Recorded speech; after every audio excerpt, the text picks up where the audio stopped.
हाँ भाई, नमस्ते।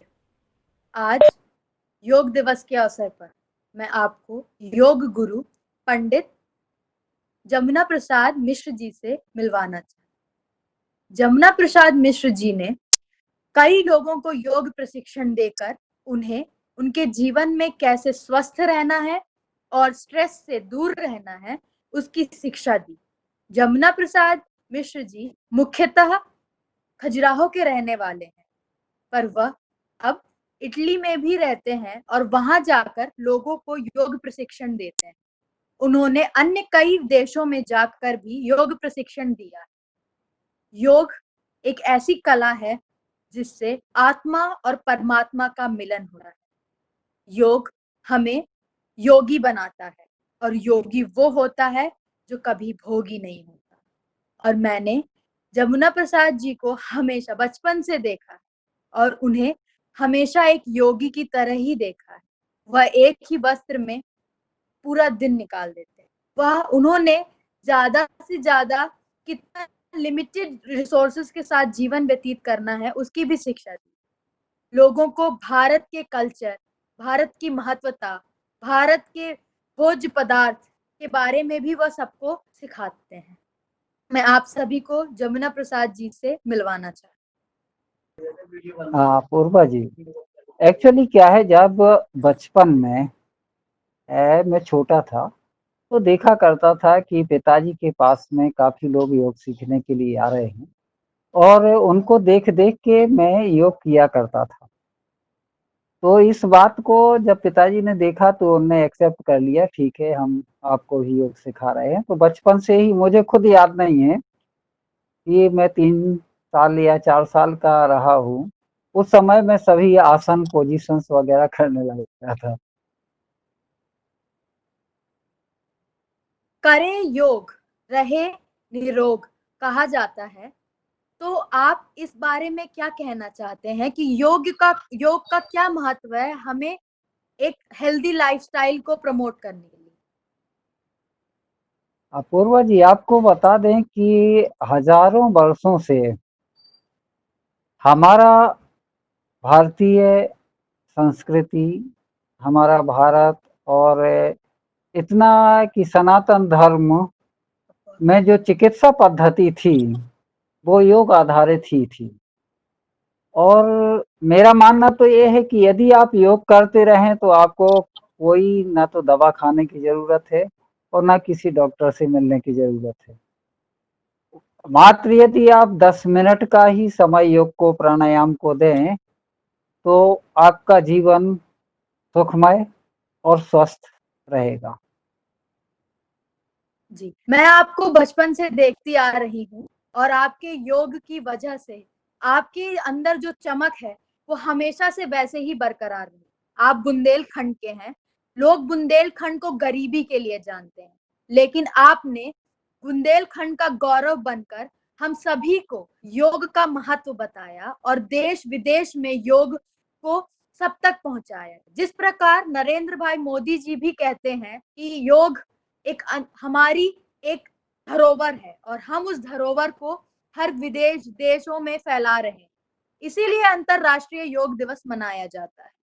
इसी तारतम्य में आप हमें बताएं कि हम आत्मनिर्भर बनने के लिए योग का कैसे महत्व है, योग को कैसे लाकर हम भारत को आत्मनिर्भर बना सकते चलिए, पहला सुख निरोगी काया, दूजा सुख हो कर में माया, तीजा सुख कुलवंती नारी, चौथा सुख सुत आज्ञाकारी, पंचम सुख हो उत्तम वासा, षष्ठम सुख हो सज्जन पासा, तो सप्तम सुख पावे हरिदासा। ये कहावत जो अपनी संस्कृति या अपनी सनातन धर्म में बहुत पुरानी चली आ रही है।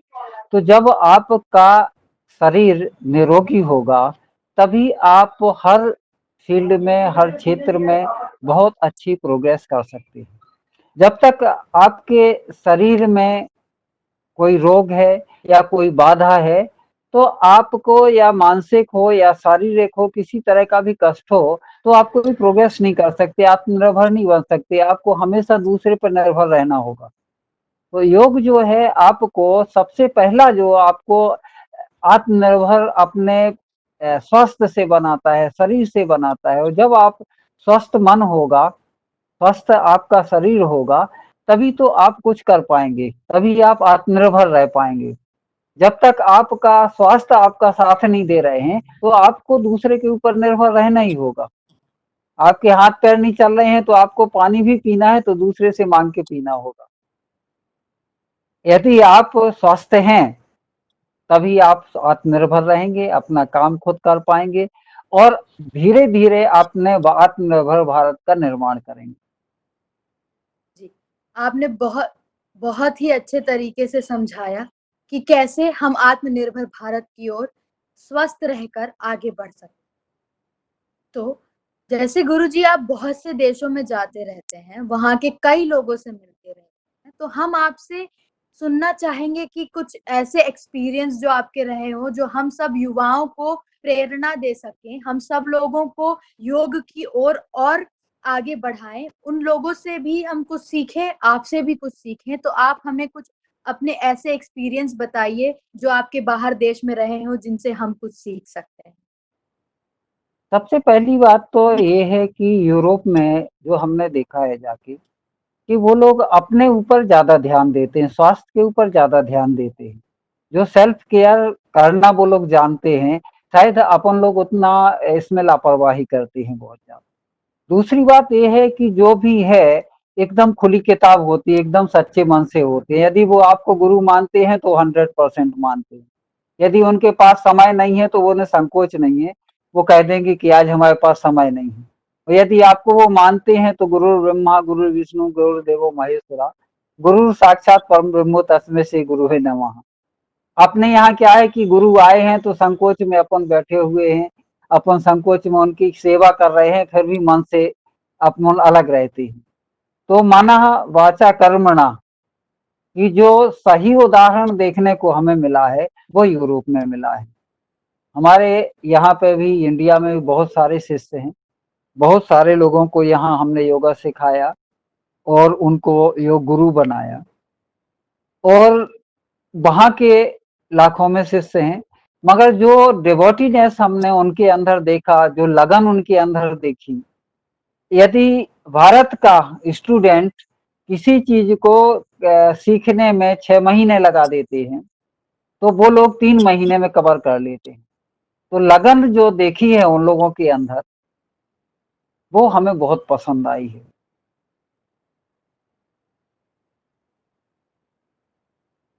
अ, जैसे अभी हम सभी ने देखा कि कोरोना वायरस हर जगह बहुत फैल रहा है। कोरोना वायरस इटली में भी बहुत ज्यादा फैला और जैसे आपका एक प्रमुख क्षेत्र है इटली, जहां जाकर आपने योगा सीखा। क्या आपकी किसी शिष्यों से बात हुई या उन्हें योगा ने किसी भी तरीके से बचाया है कोरोना वायरस से या उनकी जो रोग प्रतिरोधक क्षमता है उसको बढ़ाया है? तो आप क्या बताना चाहेंगे, कैसे उनसे आपकी बात हुई अगर, तो उनके क्या एक्सपीरियंसेस थे? तो उन्होंने कैसे कोरोना वायरस से फाइट किया क्योंकि वो ऑलरेडी योगा करते आ रहे हैं? या आपने कोरोना वायरस से कैसे फाइट किया क्योंकि आप भी प्रतिदिन योगा करते हैं? तो आपका क्या एक्सपीरियंस रहा?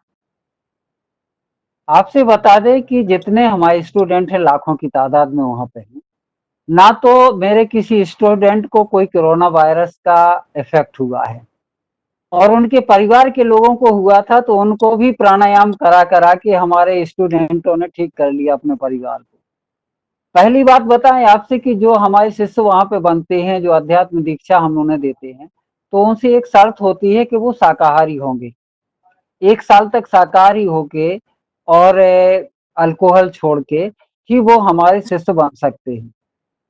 तो सबसे पहली पॉजिटिव बात तो ये है। दूसरा, उनको गायत्री मंत्र, महामृत्युंजय मंत्र और प्राणायाम डेली करना होगा।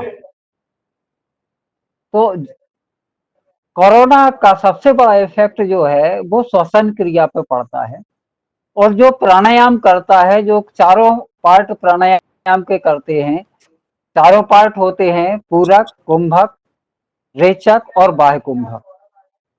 उसे कभी भी कोई श्वसन क्रिया से संबंधित बीमारी हो ही नहीं सकती। तो जैसे ही कोरोना का इफेक्ट इटली में शुरू हुआ, मैंने सभी अपने स्टूडेंटों को, मैं वहां पर एक अपना ग्रुप वीडियो कॉन्फ्रेंसिंग से और व्हाट्सएप ग्रुप जो है योगा के नाम से चलाता हूँ, जिसमें मेरे काफी स्टूडेंट जुड़े हुए हैं। और इस तरह के कई ग्रुप व्हाट्सएप और फेसबुक पे, तो सभी को मैंने मैसेज दे दिया था कि सपरिवार बैठ के कम से कम आधा घंटे सभी लोग प्राणायाम करें। तो उन लोगों ने जहाँ शुरू कर दिया था, तो आपको बताऊं मैं कि ईश्वर की कृपा से किसी भी स्टूडेंट के परिवार का कोई भी बाल बांका नहीं हुआ, सिंगल कैजुअलिटी नहीं हुई है, जितने भी हमारे स्टूडेंट हैं या उनके परिवार के लोग हैं। जबकि रोग से अफेक्टेड काफी लोग हो गए थे, मगर प्राणायाम कर करके वो सब के सब ठीक हो गए। ये ऊपर वाले की कृपा है, मेरा उसमें कोई वो नहीं है, बस यश मेरा है ना। सब काम हो रहा है, नाम ईश्वर का है। जी, आपने बहुत ही अच्छी बात बताई और हम सबको इससे प्रेरणा लेना चाहिए कि अगर हम किसी भी चीज को अपने अंदर अपना रहे हैं तो उसे रिलीजियसली फॉलो करना चाहिए, चाहे वो योग हो, डाइट हो या घर परिवार के साथ रहना, उनसे बातें करना या कल्चर के बारे में सीखना या कुछ वक्त ध्यान करना। हमें अपने अंदर उसको आत्मीयता से अपना लेना चाहिए, जिससे हमारे अंदर कुछ ना कुछ चेंज तो जरूर आएंगे।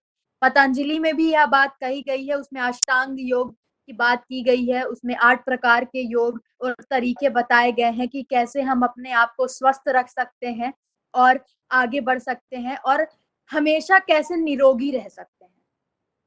तो अभी जैसे खजुराहो में बहुत से लोग आते रहते हैं और वह एक बहुत बड़ा पर्यटन क्षेत्र है। लोगों को कैसे हम लोग जोड़कर, जैसे खजुराहो फेस्टिवल होता है या खजुराहो फिल्म फेस्टिवल होता है, खजुराहो लिटरेचर फेस्टिवल होता है या खजुराहो में बहुत से फेस्टिवल होते हैं, कैसे हम सबको मिलाकर योगा, कल्चर या खजुराहो के जो टेम्पल्स हैं उनके महत्व बताना, उनकी हेरिटेज को बचा के रखने के लिए हम लोग क्या कर सकते हैं और बुंदेलखंड के गौरव को बचाने के लिए योग से हम लोग कैसे लोगों को एक साथ लाकर इसका महत्व बढ़ा सकते हैं। देखिए, इस संबंध में अपने भारत सरकार ने सबसे बड़ी बात तो ये है कि योग आज जो विश्व में जाना गया है या योग दिवस मनाया गया है, उसमें माननीय प्रधानमंत्री आदरणीय श्री नरेंद्र मोदी जी का मैं बहुत बहुत हृदय से सम्मान करता हूँ, धन्यवाद देता हूँ कि उनने योग दिवस को आज विश्व में एक बहुत बड़ा काम किया है योग के लिए। और इससे प्रेरित होके, भारतीय संस्कृति से प्रेरित होके, भारतीय योग से प्रेरित होके, अध्यात्म से प्रेरित होके पूरा विश्व आज भारतीय संस्कृति की तरफ झुक रहा है। अपना थोड़ा सा संस्कृति, भारतीय जो संस्कृति मंत्रालय है, यदि ये थोड़ा सा भी प्रचार प्रसार यूरोप देशों में अपने जो टूरिस्ट ऑफिस के माध्यम से, क्योंकि अपने विश्व में कई टूरिस्ट ऑफिस हैं, इटली में है, फ्रांस में है, जर्मनी में है, तो जितने अपने खजुराहो का ज्यादा प्रचार प्रसार हमने कहीं पे भी नहीं देखा है। ज्यादातर जैसे गोवा का है, या अध्यात्म की बात करें तो हिमालय, और यदि आयुर्वेद की बात करें तो केरला, और बीच की या एंजॉय की बात करें तो आ जाता है गोवा। मगर खजुराहो या चित्रकूट या बुंदेलखंड, इसके बारे में ज्यादातर प्रचार प्रसार नहीं है। यदि अपना संस्कृति मंत्रालय और टूरिस्ट से संबंधित जो विदेश मंत्रालय है, यदि ये चाहें तो कल्चर प्रोग्राम्स और योग के प्रोग्राम्स, योग सेमिनार्स और योग कॉन्फ्रेंसेस वगैरह खजुराहो में यदि ये लोग ऑर्गेनाइज करते हैं और उसको वर्ल्ड लेवल पे उसका प्रचार प्रसार करते हैं, तो मुझे भी खुशी होगी और मेरा पूरा सहयोग भी रहेगा। और वो भी निःशुल्क रहेगा। वो चाहे भारत सरकार ऑर्गेनाइज करे या कोई प्राइवेट ऑर्गेनाइजेशन करे, तो मैं पूरा उसमें सहयोग करूंगा और हमेशा करता रहूंगा। यह सुनकर बहुत ही अच्छा महसूस हो रहा है।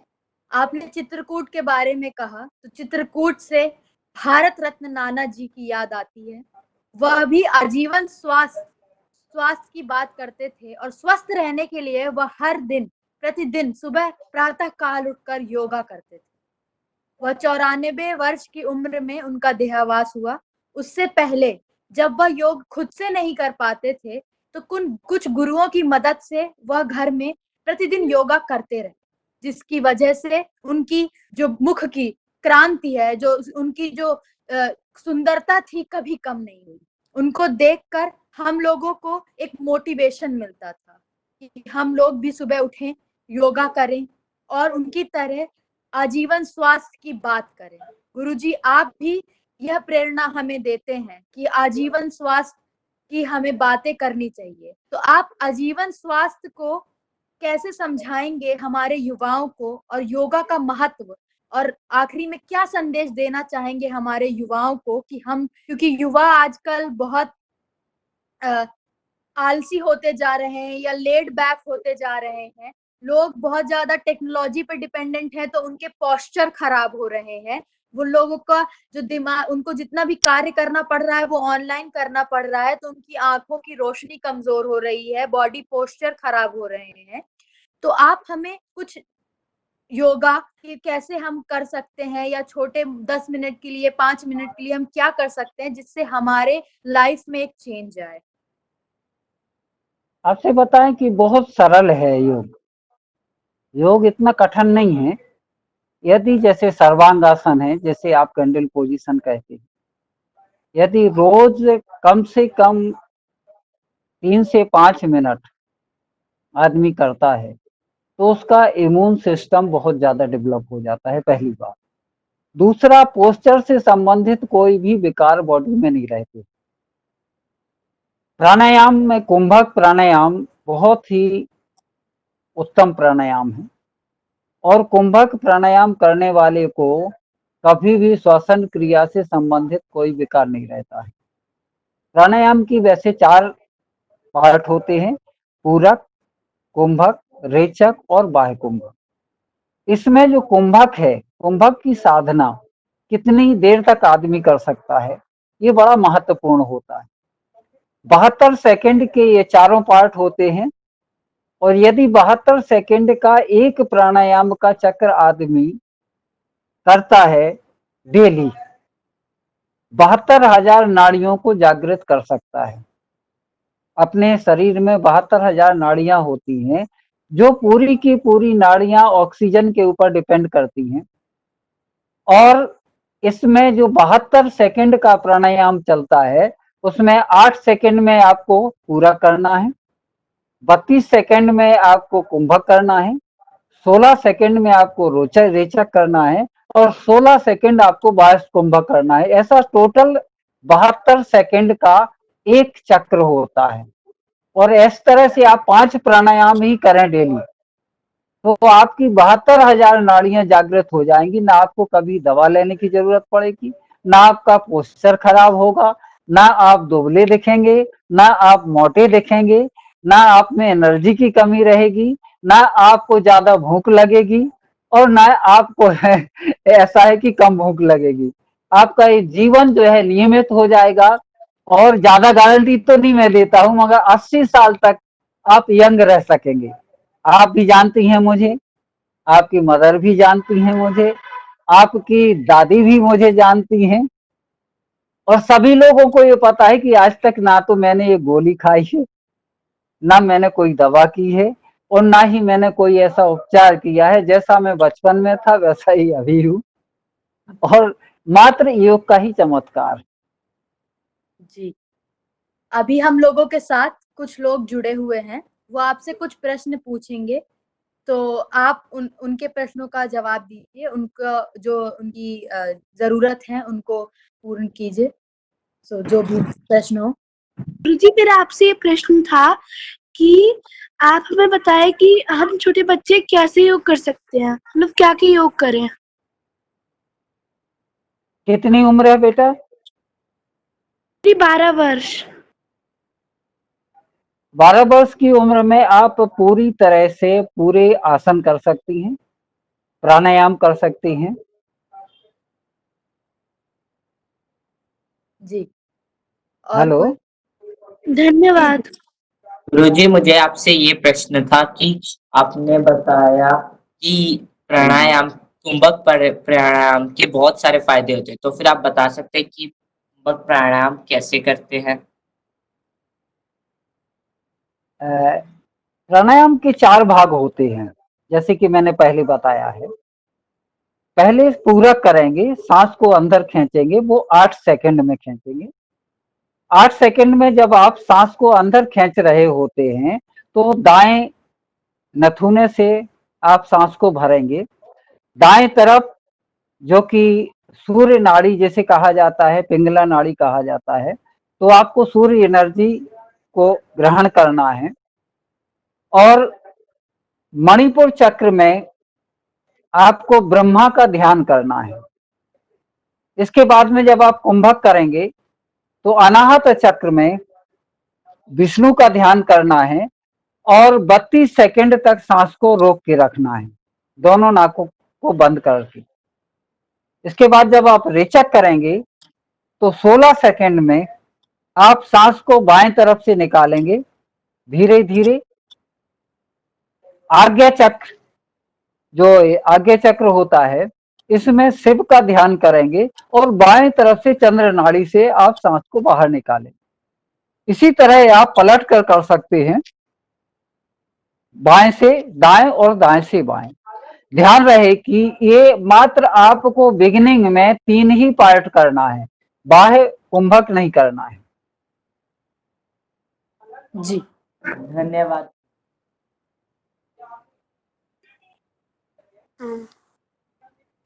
कृपया अपने प्रश्न तैयार रखें, जैसे ही प्रश्न खत्म होता है गुरुजी नमस्कार।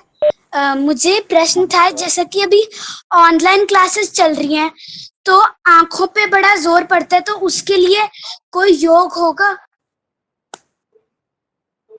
जरूर। आंखों को सबसे पहले तो आप वो 4 बार सीधा घुमाइए, 4 बार उल्टा घुमाइए, दोनों हाथों की हथेली को लेके आंखों पर रखिए और खूब कस के दबाव दीजिए। ध्यान रहे कि हथेली एकदम टाइट होना चाहिए ताकि आंखों के चारों तरफ दबाव आए, आंखों में बीच में दबाव नहीं आए। ठीक है, ये आपको डेली करना है।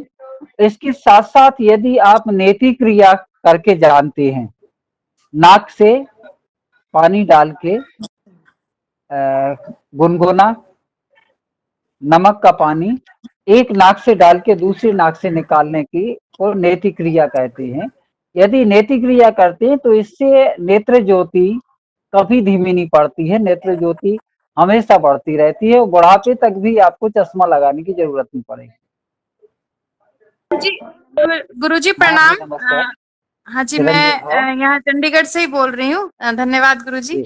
मैं आपसे ये प्रश्न पूछना चाह रही हूँ कि मेरा बड़ा बेटा काफी बीमार रहता है, मतलब उसको लंग्स में अभी बीच में पानी भी भर गया था और उसको मतलब हमेशा उसके कहते हैं, डॉक्टर कहते हैं कि उसके एडिनॉइड बढ़े हुए हैं नाक के, तो उसको हर ठंड में तो बहुत परेशानी है। इम्यूनिटी भी बहुत ज्यादा वीक हो गई है क्योंकि हमेशा ही बस वो नाक निकलती रहती है। कैल्शियम की कमी है, कभी हाथ दुख रहा है, कभी पैर दुख रहे हैं, कभी कमर दुख रही है, कभी गर्दन दुख रही है। मतलब अभी इतनी कम उम्र में और फिर अब ये वायरस फैल रहा है, तो ऐसा डर लगता है कि ये बाहर निकलेगा तो इसको मतलब फौरन जल्दी इफेक्ट पड़ेगा।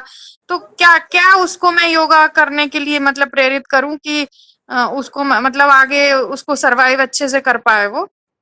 साइनस रहा है क्या? जी, साइनस जो प्रॉब्लम होती है ना, जो एडिनॉइड बढ़ जाते हैं और टॉन्सिलाइटिस बढ़ जाते हैं जो गले में, तो इसको अभी बल्कि डॉक्टर ने ऑपरेशन की भी कह दी थी, लेकिन वो कोरोना हो गया तो हमारा ऑपरेशन, हम तो पहुंच भी गए थे हॉस्पिटल, बट वो टल गया।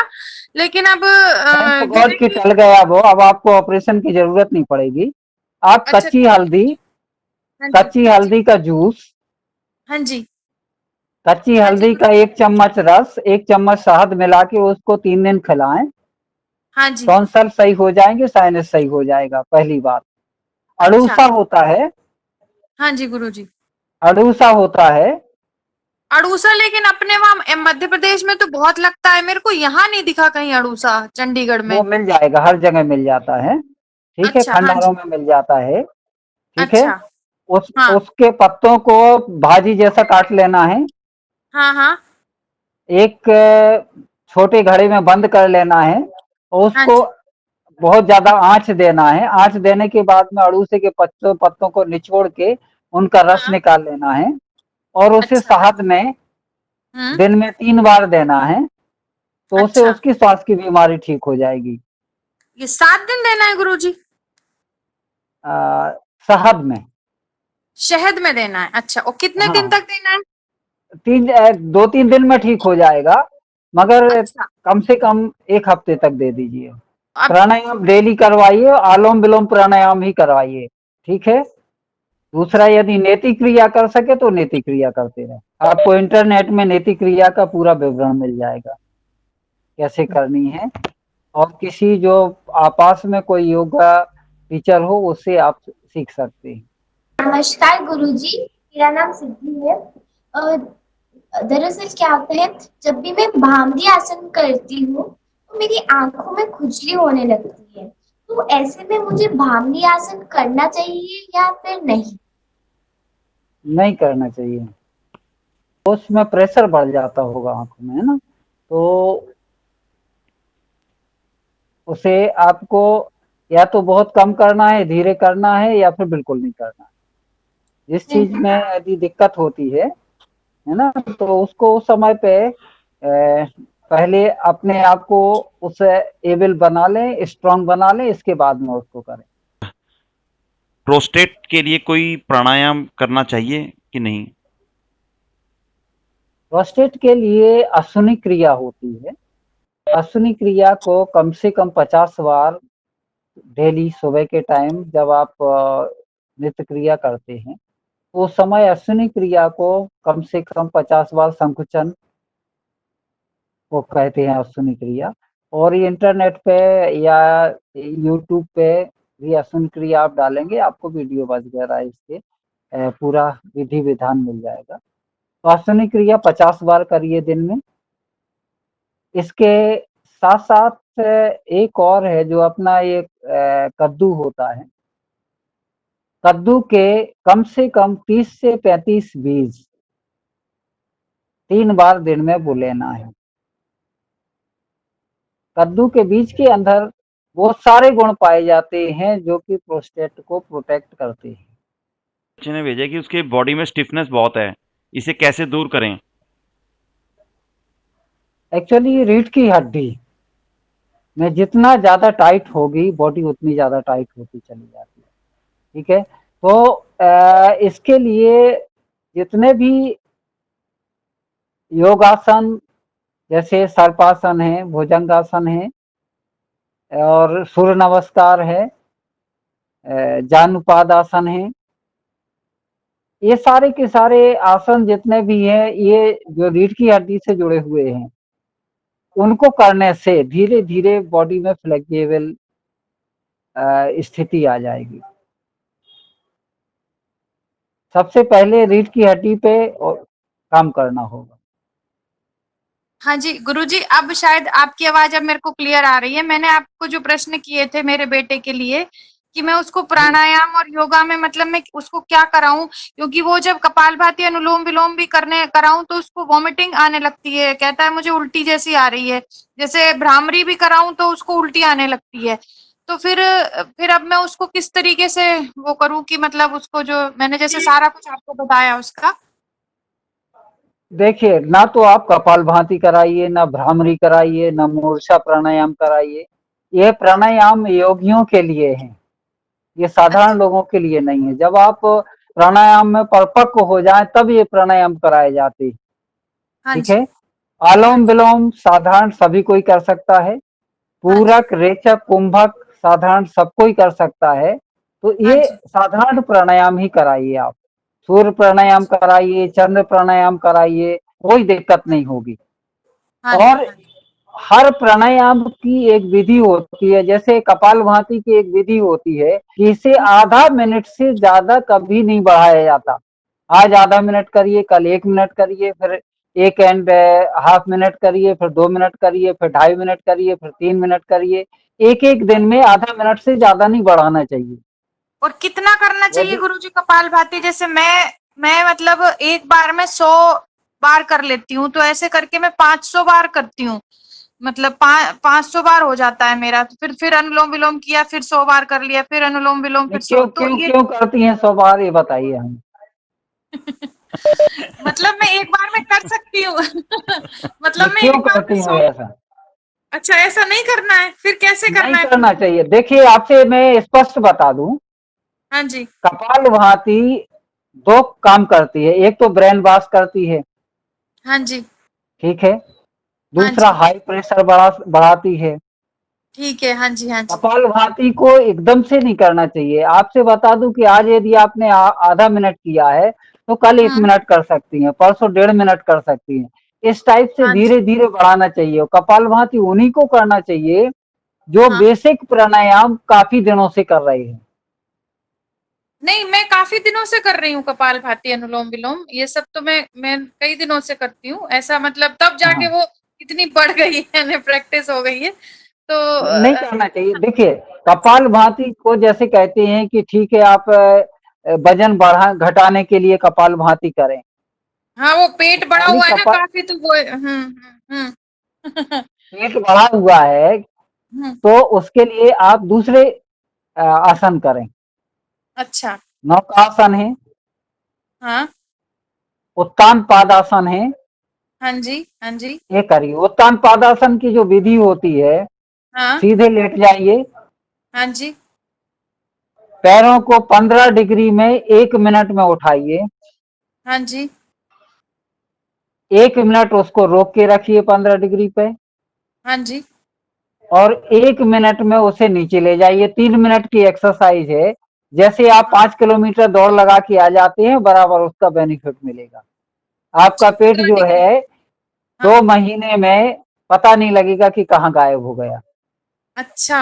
अच्छा, आपने तो बहुत अच्छी बात बता दी, बात बात। ठीक है। मैंने अपने उसमें बारे में तो कुछ आपको पूछा नहीं। धीरे धीरे सांस को बराबर हाँ। लेते रहना है, सांस को रोकना नहीं है। अच्छा। अभी तो आप 1 मिनट भी नहीं कर पाएंगे। 1 हाँ। मिनट में हाँ। ऊपर ले जाने, 15 डिग्री तक ले जाने में अभी हम्म। तो आप सक्षम नहीं हैं। हाँ मगर जी। धीरे धीरे प्रैक्टिस करके आप ले आइए कि आप 1 मिनट में 15 डिग्री तक ले आए, 1 मिनट हाँ। रोक के रखें और 1 मिनट में नीचे ले जाए। 3 मिनट की एक्सरसाइज करिए। कितनी बार करूं और ये? बस एक बार ही करें आप 3 महीने तक। अच्छा। अच्छा। अच्छा। जहां आप 3 मिनट तक नौकासन तो कर रही हूँ। नौकासन कैसा? तो मैं करती हूँ, नौकासन तो हाँ, करती हूँ। नौकासन हम्म। इजी है, हाँ वो जी। हाँ इजी जी। है। मगर हाँ। ये दोनों करना है, नौकासन करना है 3 मिनट, और हाँ। 3 मिनट ये उत्तान पादासन करना है। ठीक है गुरुजी, ठीक है, ठीक है। ठीक है।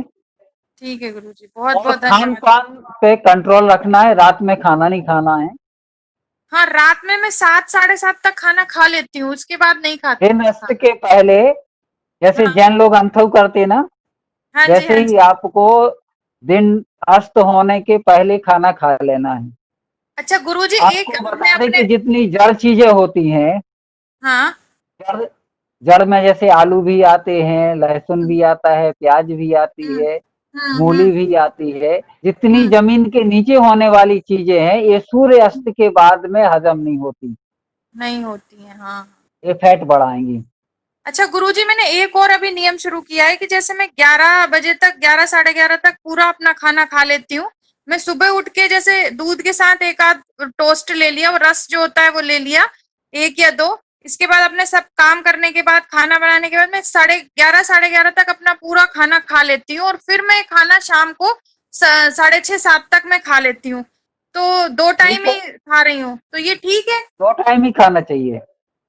हाँ, तो बीच में जैसे फल वगैरह कुछ ले लेती हूँ, ऐसे भूख लगी तो मतलब ये क्या ठीक है जरूरत है, मेरा? लगेगी ही नहीं भूख। हाँ, नहीं, ये यदि नियम आप ठीक है नियम मेरा, बना मतलब? लें, देखिए, नहीं, ये ये अपने नियम। हाँ। हाँ। हाँ जी गुरुजी। ये अपने ऊपर होता है कि आपने अपनी मन को कैसे कंट्रोल किया है, आपने विचारधारा कैसी बना रखी है, हाँ आपने जी। कैसा व्रत ले रखा है। हाँ जी। आपको जैसे आप उपवास करती हैं तो आपने कह दिया कि आज हमने व्रत ले लिया, प्रतिज्ञा कर ली कि आज हमें कुछ नहीं खाना, हाँ तो उस दिन हाँ आपको हाँ भूख भी नहीं सताएगी।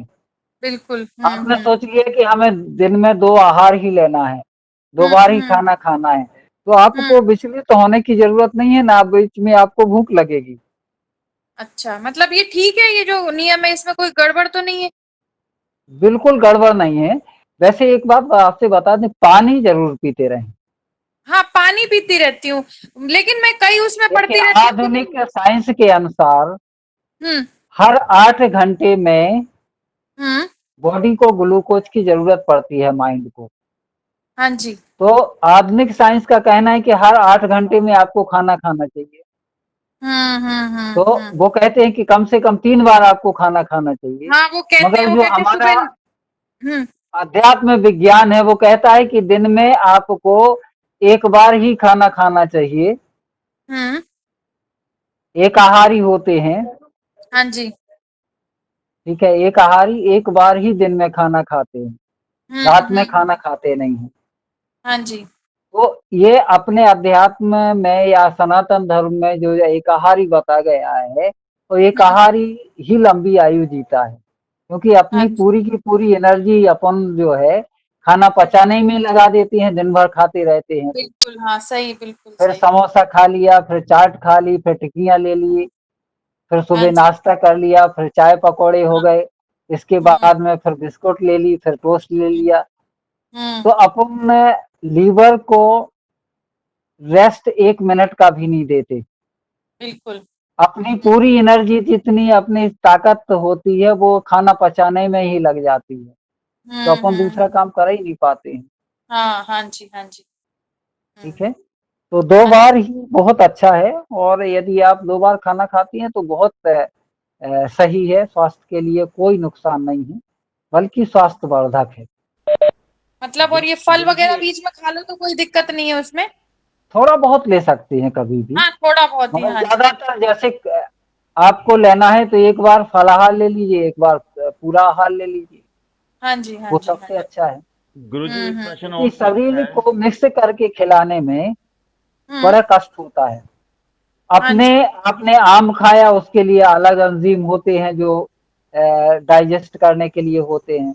आपने केला खाया, उसके लिए बॉडी को अलग एंजाइम प्रोड्यूस हाँ जी। करने पड़ते हैं। आपने हाँ गेहूं जी। खाया, उसके लिए अलग, चावल खाया हाँ जी। उसके लिए अलग, दाल खाया उसके लिए अलग। तो हाँ बॉडी जी। को भी ज्यादा कष्ट होता है यदि आपने कई चीजों को मिक्स करके, मत्स्यदोनिया जैसे कहते हैं ना अपन लोग, मिक्स वेजिटेबल या मिक्स हाँ जी। हाँ फ्रूट्स, जी। ये हाँ नहीं जी। करना चाहिए। एक बार में अगर फ्रूट्स लेना है, आम लेना है तो आम ही लीजिए, बिल्कुल ठीक केला है। लेना है तो केला ही लीजिए, मिक्स नहीं हम्म। करिए, हाँ जी। हाँ जी। हाँ जी। वो ज्यादा फायदेमंद होता है। ठीक है गुरुजी, बहुत बहुत धन्यवाद आपका, बहुत बहुत धन्यवाद। गुरुजी लास्ट ओके, प्रश्न पूछ लेते हैं, तो आप तो ना एक सेशन और कराएंगे अपूर्वा। ये तो इंटरव्यू के लिए था, ये तो हमने लास्ट मिनट पे एकदम हमें जिज्ञासा हुई कि और लोग भी जुड़ेंगे, जी और जी। अच्छा रहा। और मुझे लगता है कि आपसे समय लेके, अपूर्वा जी से नंबर मिल जाएगा तो आपसे समय लेके एक अच्छा सेशन कराते हैं, और क्योंकि जी आपके ज्ञान का ज़्यादा से ज़्यादा लोग लाभ उठाएं। गुरुजी एक प्रश्न है, डॉक्टर निशी ने लिखा है कि कपाल भाती करते समय पीठ के नीचे के हिस्से में पेन होता है, तो क्या यह आसन करना चाहिए कि नहीं करना चाहिए? कपाल भाती करते हुए यदि आपकी रीढ़ की हड्डी तिरछी है, ठीक है, हम्म। तो पेन होने की संभावना बढ़ जाती है। दूसरा होता क्या है कि कपाल भाती साधारण लोगों के लिए है ही नहीं। अब चूंकि अपने अपने विचार हैं, अष्टांग योग में जो है यम पहले बताया गया है, यम नियम सेकंड नंबर पे है, आसन तीसरे नंबर पे है, और प्राणायाम चौथे नंबर पे है।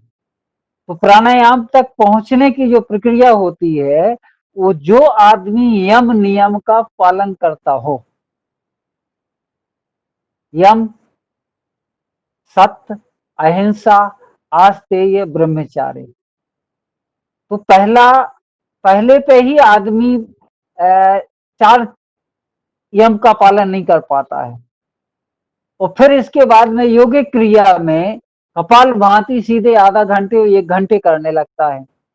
मुझे तो बड़ा आश्चर्य होता है कभी कभी कि ये कैसे करा देते हो, कैसे लोग करने लगते हैं, जबकि कपालभाति को बड़े आराम से, जो कि मैंने पहले बताया है कि एक आधा मिनट से ज्यादा एक दिन में नहीं बढ़ाना चाहिए।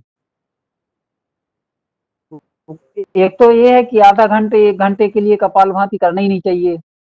ये मात्र वही आदमी कर सकता है जो यम नियम का पालन कर रहा हो, आसनों की जैसे सिद्धि हो चुकी हो, क्योंकि यम नियम आसन इसके बाद ही तो प्राणायाम है। कपालभाति बहुत जरूरी है, तो आराम से ज्यादा 1 मिनट बढ़ाते हुए 5 से 10 मिनट तक ले जाना चाहिए, इससे ज्यादा नहीं।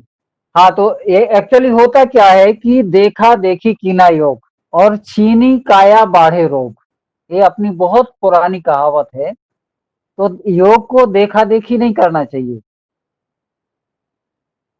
योग को किसी सिद्ध योगी से सीख के ही करना चाहिए। इसलिए ना तो आपने जैसे तैरना सीखा है, हेलो, हाँ जी गुरुजी, आप बोलते रहें, सुन रहे हैं।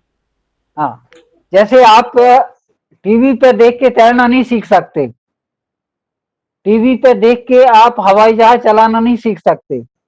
आपने देखा कि एक आदमी आया, उसने एक जंप लगाया और पानी में कूद गया, उसने ऐसे हाथ चलाए, ऐसे पैर चलाए और वो नदी को पार करके बाहर निकल गया। आप नहीं पार कर सकते।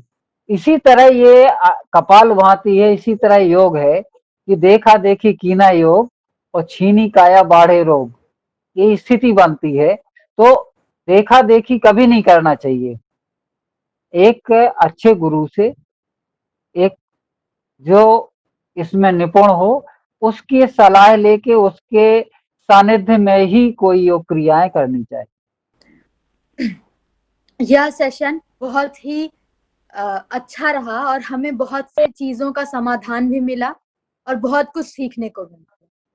जैसे नरेंद्र भाई मोदी जी कहते हैं कि हम अपने योग को इंटरनेशनल लेवल पर ले जा रहे हैं, इसीलिए हम लोग इंटरनेशनल योगा डे मना रहे हैं। अपने गुरुओं से मिला हुआ ज्ञान हम दूसरों तक पहुंचा रहे हैं, क्योंकि शिक्षा हमेशा बांटने से ही बढ़ती है। उसी तरह योग में बहुत से योग क्रिया ऐसी हैं जो हम लोग प्रकृति से सीखते हैं, क्योंकि प्रकृति हमेशा हम लोग ह्यूमंस को डोमिनेट करती है। कृष्णमूर्ति जी की सेइंग थी, we can not dominate nature cause nature dominates us. इसलिए हमें उससे सीखना चाहिए। जैसे बहुत से आसन हैं जो हमें, जो प्रकृति से, उनसे सीखते हैं और उनकी क्रिया करते हैं, जैसे ताड़ासन, वृक्षासन और बहुत से आसन। तो हमें अपने आप को स्वस्थ रखने के लिए योगासन करने की आवश्यकता है और अपने से जितनी भी हम लोग कोशिश करके अपने आप को एक अच्छी पोजीशन में रख सकते हैं, अपने हेल्थ को मेंटेन कर सकते हैं, अपनी डाइट को मेंटेन कर सकते हैं, उतना ही हमारा जीवन आगे सफल होगा। इसलिए मैं गुरुजी से अनुरोध करना चाहती हूँ कि ओम का चैंट कर हम लोग इस सत्र को खत्म करें।